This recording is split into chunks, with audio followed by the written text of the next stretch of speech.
ಆತ್ಮೀಯ ಸ್ಪರ್ಧಾಂತರೇ ಎಲ್ಲರಿಗೂ ನಮಸ್ಕಾರ. ಸ್ಪರ್ಧಾಕಾಶಿ ಅಕಾಡೆಮಿಗೆ ತಮ್ಮೆಲ್ಲರಿಗೂ ಸ್ವಾಗತ.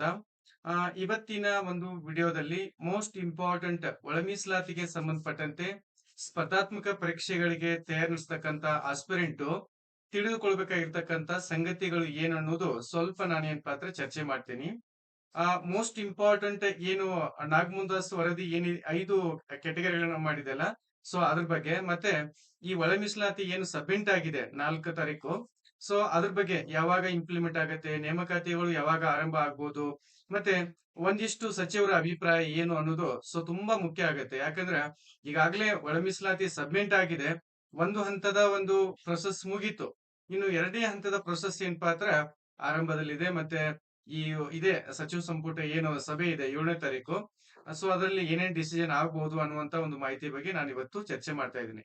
ಸ್ನೇಹಿತರೆ, ಒಳ ಮೀಸಲಾತಿ ಸಬ್ಮಿಟ್ ಆಗಿದ್ದು ತಮ್ಮೆಲ್ಲರಿಗೂ ನಿಮ್ಗೆ ಏನಪ್ಪಾ ಅಂದ್ರೆ ತುಂಬಾ ಖುಷಿ ಆಗಿದೆ. ಸಾಕಷ್ಟು ಸಮಯಾವಕಾಶ ಹಿಡಿದ್ರು ಸಹಿತ ಕೊನೆಗೆ ಏನಪ್ಪಾ ಅಂದ್ರೆ ಒಳ ಮೀಸಲಾತಿ ಸಬ್ಮಿಟ್ ಆಯ್ತು ಅನ್ನುವಂತ ಒಂದು ಸಮಾಧಾನ ನಮ್ಮೆಲ್ರಿಗೂ ಇದೆ. ಸಾಕಷ್ಟು ಏಜ್ ಬಾರ್ ಆಗ್ತಿದೆ, ಸುಮಾರು ಏನಪ್ಪಾ ಅಂದ್ರೆ ಸಮಸ್ಯೆಗಳನ್ನ ಎದುರಿಸಿದೀವಿ. ಕೊನೆಗೆ ಏನಪ್ಪಾ ಅಂದ್ರೆ ಸಬ್ಮಿಟ್ ಆಗಿದೆ. ಓಕೆ, ಸಬ್ಮಿಟ್ ಆದ ನಂತರ ಪ್ರೊಸೆಸ್ ಏನು ಅನ್ನೋದು ಸುಮಾರು ಜನಕ್ಕೆ ಗೊತ್ತಿಲ್ಲ.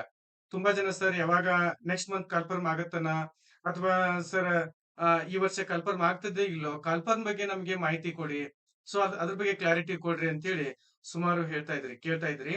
ಅದಕ್ಕೆ ನಾನು ನಿಮ್ಗೆ ಹೇಳುದಿಷ್ಟೇ ಸ್ನೇಹಿತರೆ, ಸಬ್ಮಿಟ್ ಆಗಿದೆ, ಮೀಸಲಾತಿ ಸಬ್ಮಿಟ್ ಆಗಿದೆ. ಬಟ್ ಅದು ಬೇಗ ಇಂಪ್ಲಿಮೆಂಟ್ ಆಕತ್ತೆ ಅನ್ನೋದು ಸೊ ನಮಗಂತೂ ಹೇಳಿಕ್ ಬರೋದಿಲ್ಲ. ಯಾಕೆಂದ್ರೆ ಅದು ಚರ್ಚೆ ಆಗ್ಬೇಕು. ಒಂದು ಕ್ಯಾಬಿನೆಟ್ ಅಲ್ಲಿ ಚರ್ಚೆ ಆಗತ್ತೋ ಅಥವಾ ಎರಡನೇದೊಂದು ಕ್ಯಾಬಿನೆಟ್ ಅಲ್ಲಿ ಕ್ಲಿಯರ್ ಆಗುತ್ತೋ. ಮುಖ್ಯವಾಗಿ ಇಲ್ಲಿ ಏನು ಲೆಫ್ಟ್ ಮತ್ತೆ ರೈಟಿಸ್ಟ್ ಏನು ಕಾಸ್ಟ್ ಇದಾವಲ್ಲ, ಅಲ್ಲಿರ್ತಕ್ಕಂತ ಪ್ರಮುಖ ಅಭ್ಯರ್ಥಿಗಳು, ಪ್ರಮುಖ ರಾಜಕೀಯ ಲೀಡರ್ಸ್ ಗಳು ಏನಪ್ಪಾ ಅಂದ್ರೆ ಚರ್ಚೆ ಮಾಡಿ ಅದನ್ನ ಒಕ್ಕೊರ್ಲಿಂದ ಒಂದು ಹಂತಕ್ಕೆ ಅವ್ರ ಏನಪ್ಪಾ ಅಂದ್ರೆ ಡಿಸಿಷನ್ ಮಾಡ್ಬೇಕಾಗತ್ತೆ. ಇಲ್ಲಿ ನಾವು ನೀವು ಏನು ಮಾಡಕ್ಕಾಗಲ್ಲ.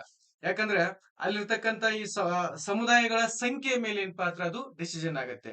ಇಲ್ಲಿ ನೋಡ್ರಿ 6.5, ಆಮೇಲೆ ಇಲ್ಲಿ ಕೆಳಗಡೆ 6.5 ಮತ್ತೆ 5.5, 4%, 1% ಅಂತಿದೆ. ಸೊ ಇದು ನ್ಯೂಸ್ ಅಲ್ಲಿ ಬಂದಿರತಕ್ಕಂಥದ್ದು, ಇದು ರಾಂಗ್ ಇದೆ. ನಿಮ್ಗೆ ತೋರಿಸ್ತೀನಿ ಯಾವ್ದು ರೈಟ್ ಅಂತೇಳಿ. ಇದ ಕಡೆ ಲೆಫ್ಟ್ ಅಲ್ಲಿ ನಿಮಗೆ ತೋರಿಸಿದೆ ನೋಡಿ. ಇಲ್ಲಿ ಆ, ಆ, ಪ್ರಮುಖವಾಗಿ ನಾಗಮುಂದಾಸ್ ಅವರು 5 ಭಾಗಗಳನ್ನ ಮಾಡಿದ್ದಾರೆ. ಒಂದು ಅತಿ ಹಿಂದುಳಿದ ಜಾತಿಗಳು ಅಂತೇಳಿ 1% ಅನ್ನ ಅವರಿಗೆ ಕೊಟ್ಟಿದ್ದಾರೆ. ಎರಡನೇದು ಲೆಫ್ಟ್, ಸೊ ಅವರಿಗೆ 6% ಕೊಟ್ಟಿದ್ದಾರೆ. ರೈಟ್ ಗೆ ಏನಪ್ಪಾ ಅಂದ್ರೆ 5% ಕೊಟ್ಟಿದ್ದಾರೆ. ಆ, ಬಂಜಾರ, ಕೋವಿ, ಕೊರಚ, ಕುರ್ಮ, ಅಸ್ಪೃಶ್ಯರಲ್ಲದ ಜಾತಿಗಳು, ಇವಕ್ಕ ಏನಪ್ಪಾ ಅಂದ್ರೆ 4% ಕೊಟ್ಟಿದ್ದಾರೆ. ಇನ್ನ AKAD ಅಂತೇಳಿ ನಾವು ಏನ್ ಕರಿತೀವಲ್ಲ, ಆದಿ ಕರ್ನಾಟಕ, ಆದಿ ದ್ರಾವಿಡ, ಆದಿ ಆಂಧ್ರ ಜಾತಿಗೆ 1% ಕೊಟ್ಟಿದ್ದಾರೆ. ಇದು ಸರಿಯಾಗಿರ್ತಕ್ಕಂಥ ಮಾಹಿತಿ, ಇದು ರಾಂಗ್ ಇದೆ. ಓಕೆನಾ? ಸೊ ಮೀಡಿಯಾದವರು ಸ್ವಲ್ಪ ಏನಪ್ಪಾ ಅಂದ್ರೆ ರಾಂಗ್ ಮಾಡಿದ್ದಾರೆ. ಒಟ್ಟು ಏನಪ್ಪಾ ಅಂದ್ರೆ 5 ಕೆಟಗರಿಗಳನ್ನ ಮಾಡಿ ಏನಪ್ಪಾ ಅಂದ್ರೆ ನಾಗಮುಂದಾಸ್ ಅವರು ವರದಿಯನ್ನ ಕೊಟ್ಟಿದ್ದಾರೆ. ಓಕೆ, ಸಂತೋಷ.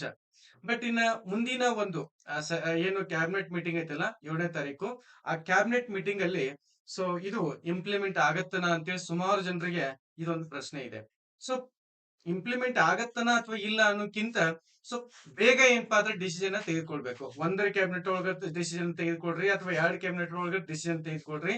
ಬೇಗ ನಮ್ಗೆ 2 ಕ್ಯಾಬಿನೆಟ್ ಒಳಗಾಗಿನ ಏನಪ್ಪಾ ಅಂದ್ರೆ ಸೊ ಒಂದು ಡಿಸಿಷನ್ ಹಂತಕ್ಕ ಬಂದ್ಬಿಡ್ರಿ. ಇಲ್ಲಿ ನೋಡ್ರಿ, ಇಲ್ಲಿ ನಿಮ್ಗೆ ಕೊಟ್ಟಿದ್ದೀನಿ ನೋಡ್ರಿ, ನಾಗಮುಂದಾಸ್ ಅವ್ರ ವರ್ಗೀಕರಣದ. ಸೊ ಇದನ್ನ ನಾವು ಎಲ್ಲಾ ಅಭ್ಯರ್ಥಿಗಳು ಆಸ್ಪಿರೆಂಟ್ ಏನಿದಿರಲ್ಲ, ಸೊ ಇದನ್ನ ತಿಳ್ಕೊಬೇಕಾಗಿರ್ತಕ್ಕಂಥದ್ದು. ಯಾರು ಈ ಒಂದು ಕಾಸ್ಟ್ ಶೆಡ್ಯೂಲ್ ಅಲ್ಲಿ ಬರ್ತಿರಲ್ಲ, ಸೊ ಅವ್ರು ಕಂಪಲ್ಸರಿ ಏನಪ್ಪಾ ಅಂತ ತಿಳ್ಕೊಬೇಕಾಗಿರ್ತಕ್ಕಂಥದ್ದು. ಇವರಿಗೆ ಏನು 17% ಅಲ್ಲಿ ಇದೇನಿದೆಯಲ್ಲ ಈ ರೇಷಿಯೋ ಇನ್ನೂ ಫೈನಲ್ ಆಗಿಲ್ಲ. ಸೊ ಇದು ನಿರೀಕ್ಷೆಯ ಹಂತದಲ್ಲಿದೆ. ಅಂದ್ರೆ ಇಷ್ಟು ಕೊಡಬಹುದು ಅನ್ನುವಂತ ಒಂದು ನಿರೀಕ್ಷೆಯ ಹಂತದಲ್ಲಿದೆ. ಅದಕ್ಕ ಸೊ ಇಲ್ಲಿ ನೋಡ್ರಿ, 2025ನೇ 5ನೇ ಸಾಲಿನ 17ನೇ ಸಂಪುಟ ಸಭೆಯ ಸೂಚನಾ ಪತ್ರ ಅಂದ್ರೆ 7/8/2025ರಂದು ಗುರುವಾರ ಬೆಳಗ್ಗೆ 11 ಗಂಟೆಗೆ ಸಚಿವ ಸಂಪುಟದ ಸಚಿವ ಸಂಪುಟ ಸಭೆಯನ್ನ ಕರೆಯಲಾಗಿದೆ ವಿಧಾನಸೌಧದಲ್ಲಿ. ಸೊ ಅಲ್ಲಿ ಈ ಒಂದು ಕಾಸ್ಟ್ ಏನಿದೆಯಲ್ಲ, 17%, ಸೊ ಇದು ಡಿಸ್ಕಷನ್ ಹಂತಕ್ಕ ಬರುತ್ತೆ. ಸೊ ಆದಷ್ಟು ಬೇಗ ಆಗ್ಲಿ ಅನ್ನುವಂತ ಉದ್ದೇಶ ಇಟ್ಕೊಂಡು ನಾವು ಮುಂದೆ ಏನಪ್ಪಾ ಅಂದ್ರೆ ಏನೇನ್ ಡಿಸಿಷನ್ ತೆಗೆದುಕೊಳ್ಬಹುದು. ಸೊ ಮತ್ತೆ ನಾವು ಈಗ ಸಂಘಟನೆಗೆ ಕರೆನೂ ಕೊಟ್ಟಿದ್ದೀವಿ 11 ತಾರೀಕ. ಅದ್ರ ಬಗ್ಗೆ ನಿಮ್ಗೆ ಮತ್ತೆ ಮುಂದಿನ ಒಂದು ವಿಡಿಯೋದಲ್ಲಿ ಅಪ್ಡೇಟ್ ಮಾಡ್ತೀನಿ. ಸೊ ಇಷ್ಟೇ. ಏನ್ ತಿಳ್ಕೊಬೇಕಾಗಿರ್ತಕ್ಕಂಥದ್ದು ಏನಂತಂದ್ರೆ, ಏನು ಒಳ ಮೀಸಲಾತಿ ವರದಿನ ಕೊಟ್ಟಿದೆ ಅದು ಬೇಗ ಇಂಪ್ಲಿಮೆಂಟ್ ಆಗ್ಬೇಕು. ಅದಕ್ಕೆ ಸಂಬಂಧಪಟ್ಟಂತೆ ನಾವ್ ಏನೇನ್ ಮಾಡ್ಬೇಕು ಅನ್ನೋದು ಒಂದು ಪ್ಲಾನ್ ಅನ್ನ ಹಾಕ್ತಾ ಇದ್ದೀವಿ. ಇವ್ರೇನಾದ್ರು ಮತ್ತೆ ನಾವ್ ಅದನ್ ಮಾಡ್ತೀವಿ ಇದನ್ ಮಾಡ್ತೀವಿ ಸರ್ವೆ ಸರಿಯಾಗಿಲ್ಲ. ಸೊ ಮತ್ತೆ ಬೇರೆದವ್ರಿಗೆ ಏನಪ್ಪಾ ಅಂದ್ರೆ ಮೋಸ ಆಗ್ಬಾರ್ದು ಇದರಿಂದ. ಇನ್ನು ಉಳಿದಂತ 83% ಏನ್ ಅಭ್ಯರ್ಥಿಗಳಿದಾರಲ್ಲ ಅವ್ರಿಗೇನಪ್ಪಾ ಅಂದ್ರ ಮೋಸ ಆಗ್ಬಾರ್ದು ಅನ್ನುವಂತ ಒಂದು ಉದ್ದೇಶವನ್ನ ನಾವು ಬಯಸ್ತಾ ಇದ್ದೀವಿ. ಓಕೆನಾ? ಸೊ ಆದಷ್ಟು ಬೇಗ ಆಗತ್ತೆ ಅನ್ನುವಂತ ಹೋಪ್ ಅನ್ನ ಇಟ್ಕೊಂಡು ಸೊ ಎಲ್ರಿಗೂ ಈ ಒಂದು ವಿಡಿಯೋನ ವಾಚ್ ಮಾಡಿದ್ದಕ್ಕಾಗಿ ಧನ್ಯವಾದಗಳು. ಮತ್ತೆ ಕೆಳಗೆ ನಮ್ದು ಒಂದು ಟೆಲಿಗ್ರಾಮ್ ಗ್ರೂಪ್ ಇದೆ. ಸೊ ದಯವಿಟ್ಟು ಅಲ್ಲಿ ನೀವು ಟೆಲಿಗ್ರಾಮ್ ಗ್ರೂಪ್‌ಗೆ ಜಾಯಿನ್ ಆಗಿ. ಎಲ್ರಿಗೂ ನಮಸ್ತೆ.